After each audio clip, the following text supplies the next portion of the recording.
I'm here with Joe Daigle. He's the orchestra director at Rudder High School, and he is also the music director and conductor of the Brazos Civic Orchestra. I'm glad to have Joe on the show. It's his first year. It was his first year this year as a high school director, and so we're going to get his thoughts on transitioning from middle school to high school.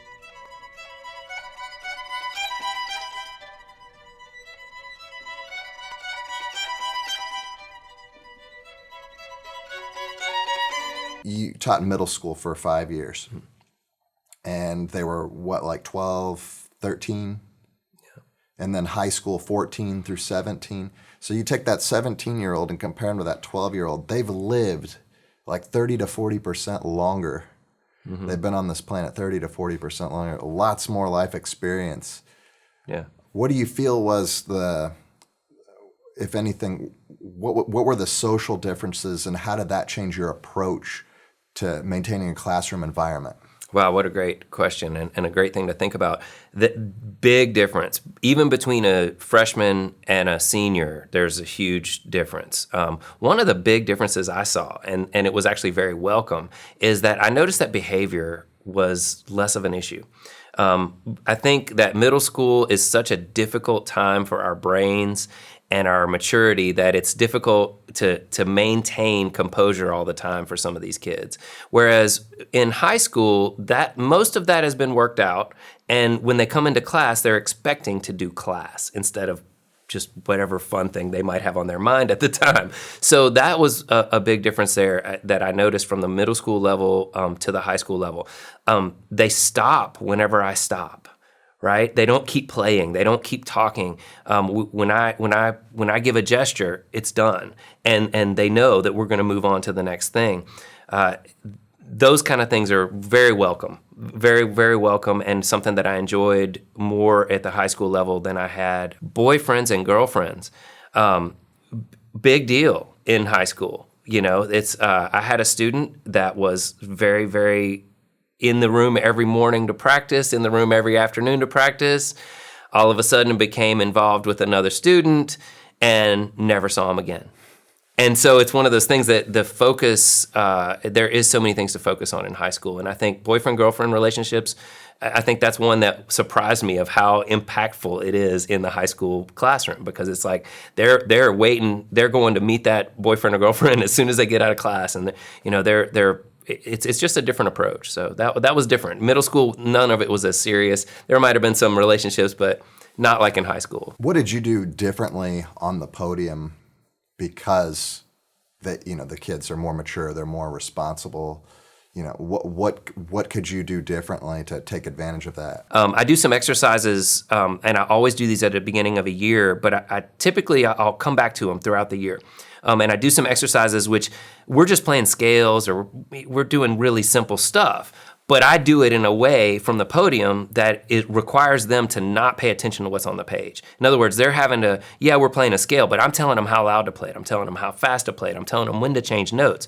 So instinctively, by a couple of months of this, they get used to me, and all of a sudden they're doing things that aren't on the page. That's something that's difficult to do in middle school. I would say that's the thing that I did is just to make sure that I'm really thinking about my audience, really thinking about the perspective.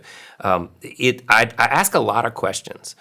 I don't like to give a lot of answers either. I will if no one can come up with it, and we need that extra level of expertise added to the conversation.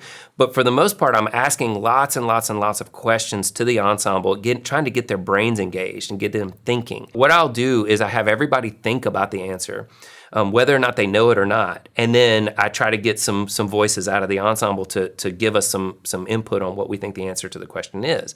But I'm trying to include those people, especially that don't know. And that's hard. That's a difficult thing, because you just don't want to make anybody feel uncomfortable in a class. How is it different from middle school to high school in developing connections, connecting to someone who's 30 to 40% older than you were teaching at middle school? Like, what did you do differently to develop trust and get those connections going? We do some exercises, I would say, that at the beginning of the year that hopefully are building some of those trusts, some question and answer things, where they have to tell me what their favorite things are, and we kind of talk about, why it's their favorite and things like that. But I think that establishing a relationship, I didn't find it very much different than with the middle schoolers. As far as like my approach, again, I come at everything with kindness, and so they know to expect that's going to be in my classroom. If they had me before, if they had me in middle school, and now I have them, as I have a few students that followed me from middle school up to high school, they already knew. They absolutely already knew, oh, you better not say anything unkind in Daigle's room. But that develops a level of trust because they know what to expect from me. They know that there's not going to be any weirdness. He's going to be kind. He's going to be respectful. He's going to do the best he can to raise excellence and to teach in the best possible way. And they know that. And so that lets them be themselves as well. And I think that that's a really important part, is that they understand that they can be themselves in orchestra. Yes, we're going to push the limits of what they can do physically, as far as technically, but who they are as a person, very much appropriate. Social events are very different. We had an orchestra party, and it's very different from a middle school orchestra party, where it's very monitored, and it's prescribed. We're going to do this now, and we're going to do this.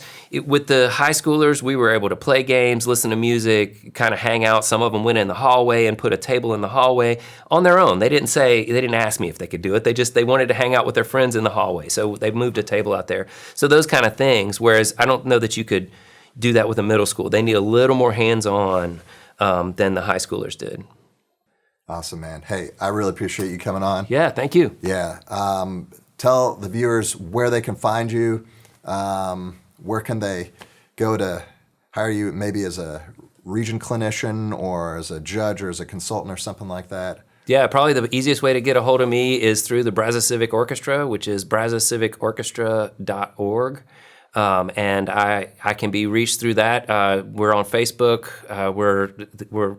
I think we have an Instagram as well. We have a board of directors that handles some of this stuff for me now, so I don't have to do it all anymore, which is awesome. But definitely interested in anything I can do to help. If you see some things that you'd love to ask me questions, I'd love to answer them. So that's probably the easiest way to get a hold of me. And then, of course, you can find me. I'm at Rudder High School in Bryan, Texas, and can definitely be found through the website there. All right, thanks for watching. Joe, thanks for being here. Thanks again. Yeah, appreciate it. See you next time.